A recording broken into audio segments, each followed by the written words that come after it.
अच्छा निकला है। शुरुआती दौर से ही लगातार बारिश हुई है और जून में बहुत अच्छी बारिश हुई है, 9% ज्यादा है। आप देखिए ये पूरे जो पहाड़ी इलाके हैं जम्मू कश्मीर वगैरह में नॉर्मल रेनफॉल है। पहाड़ों पर ये उत्तराखंड हिमाचल प्रदेश में नॉर्मल से ज्यादा है। पंजाब चंडीगढ़ ये सारे हरियाणा ये सारे इलाके जो है यहाँ पर ज्यादा है। पश्चिमी उत्तर प्रदेश और राजस्थान और पश्चिमी मध्य प्रदेश गुजरात और झारखंड यहाँ पर सामान्य से काफी ज्यादा है, यानी 60% या उससे ज्यादा की बारिश हुई है। केवल जो उत्तर पूर्वी राज्य है यहाँ पर और बिहार में बारिश कम हुई है, छत्तीसगढ़ में, और ये आंध्र प्रदेश तेलंगाना और मराठवाड़ा ये जो इलाके हैं यहाँ पर बारिश कम हुई है। और अब भी ऐसा लग रहा है कि इन इलाकों में बारिश कम रहेगी, लेकिन छत्तीसगढ़ में बारिश की गतिविधियां बढ़ने वाली है। पूर्वोत्तर राज्यों में बारिश अच्छी रहेगी, लेकिन क्योंकि वहां पर नॉर्मल एवरेज रेनफॉल बहुत ज्यादा होता है, इसीलिए अच्छी बारिश होने के बावजूद भी जो कमी वो दिखाई देती रहती है। तो अब देखेंगे कि वेदर सिस्टम क्या बने हुए हैं। तो इसमें हम देखेंगे कि जो एक्सेस ऑफ मानसून ट्रफ है वो उत्तर में है और ये पंजाब हरियाणा दिल्ली उत्तर प्रदेश से होती हुई लो प्रेशर एरिया तक जा रही है, जो बंगाल की खाड़ी से आगे आकर के पश्चिम बंगाल पर आ गया है। अब क्या होगा कि 2 दिन के अंदर ही ये लो प्रेशर एरिया अंदर आ जाएगा और एक्सेस ऑफ मानसून ट्रफ थोड़ी सी साउथ में शिफ्ट हो जाएगी, यानी कि ये मध्य भारत की तरफ शिफ्ट होने वाली है। तो उसका असर क्या रहेगा इस पर नजर डालते हैं। तो अब जो बारिश की गतिविधियां हैं वो आज जो बारिश है वो ऐसा दिखाई दे रहा है कि पहाड़ों पर थोड़ी सी इंटेंसिटी कम हो जाएगी। जम्मू कश्मीर हिमाचल प्रदेश उत्तराखंड यहाँ पर नेपाल की पहाड़ियों पर जारी रहेगी और उसी तरह से पंजाब हरियाणा दिल्ली उत्तर प्रदेश ये सारे इलाके बिहार में बारिश कम रहेगी, लेकिन 24 से 48 घंटों के बाद यहाँ पर बारिश की गतिविधियां फिर से शुरू हो जाएंगी। जो कमी है वो धीरे धीरे पूरे होने की संभावना दिखाई दे रही है। पश्चिम बंगाल झारखंड मध्य प्रदेश पूर्वी राजस्थान और जो उत्तरी जो मध्य प्रदेश है यहाँ पर और पश्चिमी तट पर अच्छी बारिश है और उसके बाद बारिश की गतिविधियां धीरे धीरे आप देखेंगे कि ये राजस्थान के अंदरूनी इलाकों में आना शुरू हो जाएगी, यानी जैसलमेर जोधपुर बाड़मेर गंगानगर ये सारे इलाके कवर होना शुरू हो जाएंगे। ये हो जाएगा आपका 2 या 3 तारीख तक। और अगर 4 तारीख की बात करें तो गुजरात में एक बार फिर से भारी बारिश की गतिविधियां शुरू हो जाएंगी और कई इलाकों में बारिश की गतिविधियां आपको दिखाई देना शुरू हो जाएंगी। तो अब हम देखेंगे कि बारिश की गतिविधियां राज्यवार यानी एक एक राज्य के हिसाब से किस तरह से होने वाली है। तो जम्मू कश्मीर के निचले इलाकों में अच्छी बारिश रहेगी, लेकिन बहुत ज्यादा हैवी रेन नहीं दिखाई दे रही है।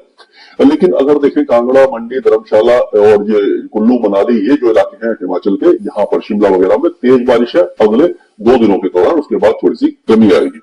उत्तराखंड में भी बारिश की गतिविधियां जो दक्षिणी इलाके हैं यहाँ पर काफी ज्यादा हैवी होने वाली है और उत्तरी इलाकों में भी 1-2 स्थानों पर हैवी रेन के चांसेस बन रहे हैं, यानी कि यहाँ पर अभी भी मानसून एक्टिव रहेगा, लेकिन इंटेंसिटी में थोड़ी सी कमी आने की संभावना दिखाई दे रही है।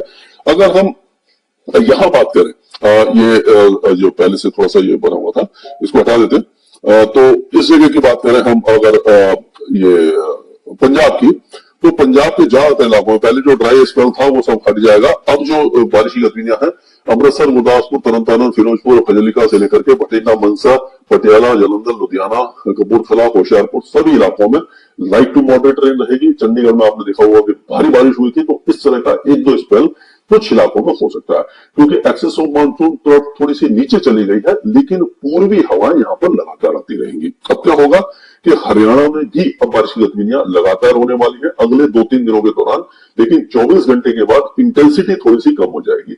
जो बहुत ज्यादा अच्छी बारिश हो रही थी कुछ इलाकों में वहां पर थोड़ी सी कमी आ जाएगी। दिल्ली एनसीआर में भी 24 घंटे के बाद बारिश में कुछ कमी आ सकती है, लेकिन बारिश पूरी तरह से थमेगी नहीं। सुबह के समय और शाम के समय बारिश अच्छी आएगी, दोपहर के समय थोड़ा सा मौसम साफ हो सकता है, गर्मी थोड़ी सी बढ़ सकती है और दिल्ली एनसीआर में भी यही हाल रहेगा।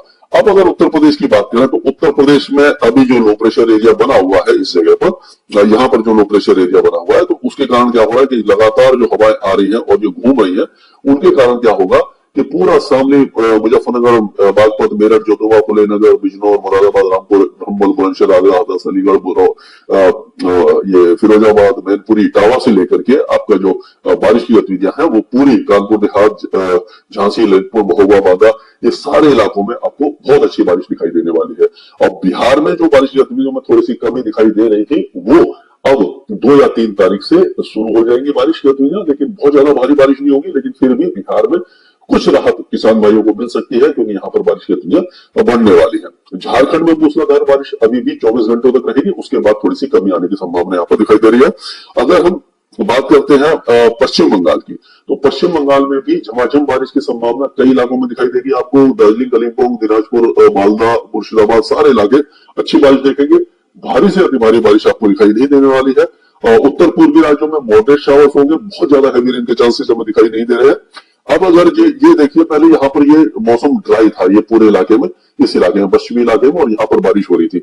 अब क्या होगा कि यहाँ पर थोड़ा सा चेंजेस आने की संभावना ये दिखाई दे रही है कि 2 दिनों के बाद जो बारिश की गतिविधियां हैं वो आपकी इन इलाकों तक आ जाएगी, यानी कि आप कह सकते हो और यहां तक आ जाएगी, यानी कि गंगानगर के कुछ इलाके बारिश देखेंगे, बीकानेर, चूरू, जोधपुर, जैसलमेर और बाड़मेर के जो पूर्वी इलाके हैं यहाँ पर बारिश शुरू हो जाएगी, और बाकी जितने भी इलाके हैं वहां पर झमाझम बारिश होगी। पूर्वी जिलों में बारिश की गतिविधियां बहुत ज्यादा अच्छी होने वाली है। मध्य प्रदेश लगातार बारिश देखेगा अगले 2-3 दिनों के दौरान, क्योंकि जब भी ट्रफ साउथ में शिफ्ट होती है तो मध्य प्रदेश के ऊपर आती है, नॉर्थ में शिफ्ट होती है तो थोड़ी सी बारिश कम हो जाती है। तो अगले 24 से 48 घंटों के दौरान भारी बारिश की गतिविधियां मध्य प्रदेश में रहेगी, लेकिन 3 तारीख से और 4 तारीख से हो सकता है, 4 तारीख से ये झाबुआ, अलीराजपुर, धार, खांडवा, खरगोन, हरदा, बुरहानपुर, बैतूल, छिंदवाड़ा, सिवनी, बालाघाट, नरसिंहपुर, होशंगाबाद, ये जो इलाके हैं यहाँ पर बारिश कम हो जाए, लेकिन उत्तरी इलाकों में बारिश की गतिविधियां बहुत अच्छी रहने वाली है। छत्तीसगढ़ के ज्यादातर इलाके अब झमाझम बारिश देखेंगे, यहाँ पर मानसून एक्टिव होने वाला है। किसी भी जिले में ऐसा नहीं रहेगा कि सूखे जैसा मौसम रहेगा। अब वो अगर हम बात करें उड़ीसा की, तो जसपुरा, सुंदरगढ़, संबलपुर, देवगढ़, ओंगुल, सुमनपुर, बालागढ़, बौद्ध, बालनगीर, कोंधमाल सारे इलाकों में लाइट टू मॉडरेट रेन और एक दो इंटेंस स्पेल होने की संभावना दिखाई दे रही है। गुजरात में अभी बारिश की गतिविधियां आपकी देखिए, बनासकांठा, साबरकांठा, महिसाना, अरवली, गांधीनगर, अहमदाबाद, आनंद, ये सारे इलाकों में रहेगी। लेकिन 3 और 4 तारीख को ये बारिश की गतिविधियां मोरबी, जामनगर, राजकोट, जूनागढ़, अमरेली, बोटाड और सुरेंद्रनगर तक आ जाएंगी। कच्छ और देवभूमि द्वारका में बारिश थोड़ी सी कम रहेगी। अब अगर महाराष्ट्र की बात करते हैं तो महाराष्ट्र के कोस्टल एरिया बहुत अच्छी बारिश देखेंगे। विदर्भ में भी आपकी नागपुर, भंडारा और वर्धा, यवतमाल, गढ़चिरौली, गोंदिया, यहाँ तक बारिश होगी। अकोला और अमरावती में कम बारिश होगी। बाकी आपका जलगांव, बुल्ढाना, हिंगोली, परभनी, जलना, संभाजीनगर, अहमदनगर, बीड, सोलापुर, उस्मानाबाद, लातूर, यहाँ पर बारिश की संभावना काफी कम नजर आ रही है। और हैदराबाद में भी आपको बारिश की गतिविधियां आदिलाबाद, कोमराम भीम, निजामाबाद, जगतल, कामारेड्डी, करीमनगर, मेडक, सिद्धापेट, यहाँ तक दिखाई देगी। दक्षिणी इलाकों में बारिश कम दिखाई देगी। अब अगर आंध्र प्रदेश की बात करें तो यहाँ का मौसम लगभग शुष्क रहेगा, 1-2 स्थानों पर हल्की बारिश हो सकती है। कर्नाटक के कोस्टल एरियाज में तो अच्छी बारिश होगी, लेकिन अंदरूनी कर्नाटक